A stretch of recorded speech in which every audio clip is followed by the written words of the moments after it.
Hello, this LEGO City set is called Jungle Explorer Water Plane. Comes with 177 pieces. I paid $23 US for it and built it live over on Twitch. For a small, simple LEGO City plane build, this one's very good.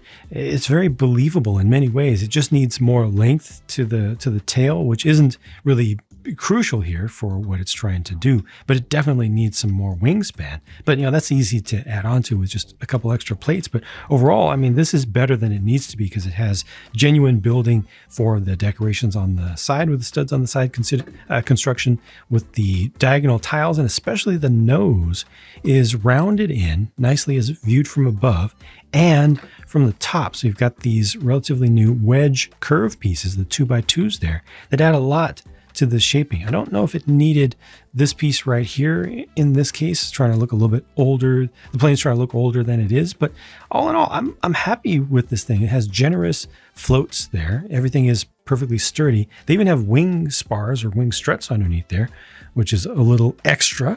And the tail is printed. Oh yeah, there's also little extensions at the front of the horizontal control surfaces and stabilizers there that could represent cable controls, or it could just be increasing the size just a little bit towards the front. Just stuff that normally they don't do for these low-end kits.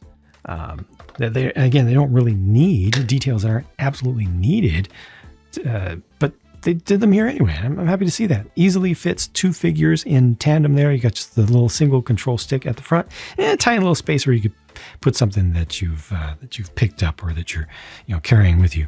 The terrain build here is the entrance to a cave or den or lair of a crocodile or alligator, or I like to call them crocodilians, so that they can cover both bases. There are two of these. I'll show you those in just a minute, but it's nice that this has a little bit of protection across the front. You can lift that up to get easier access. Represents water down there. You got a little frog here, a little bit of foliage around, and clips and bars on the side, so you can connect multiple of these things together, which is not a major feature. People make a huge deal about it, but they're just there, and it just means that you can clip it together, but you can also just put things side by side if you want to.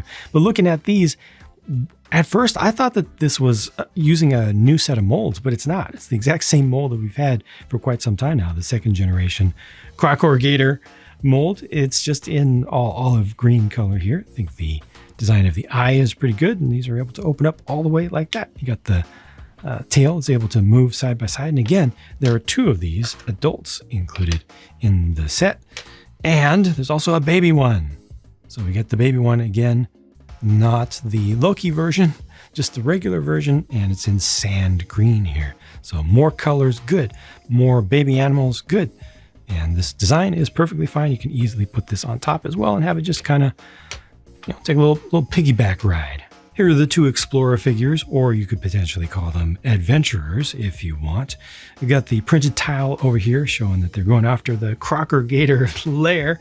I think pretty good prints for these torsos. Both the print quality here is actually pretty good. The white's not too bad. The orange is a very good match, so that's good to see. A good simple build for an add-on lens for the camera here. You got the compass, a wrench for doing some work on the plane if it breaks down after it lands, or if it had trouble in the air and you have a emergency landing and you need to fix it, because it only takes a wrench. This is, after all, the world of LEGO, the world of make-believe. No alternate face for that one is a surprise. That's a weak back print, but I don't care that much. Better over here, and here are what the full faces look like. And these are the leftovers. There's no sticker sheet for this set. And briefly here, I put the figures into the plane, in case you want to know what that looked like. So they're just a little bit low down in there, but yeah, everything fits, including the accessories. Again, this was $23 US.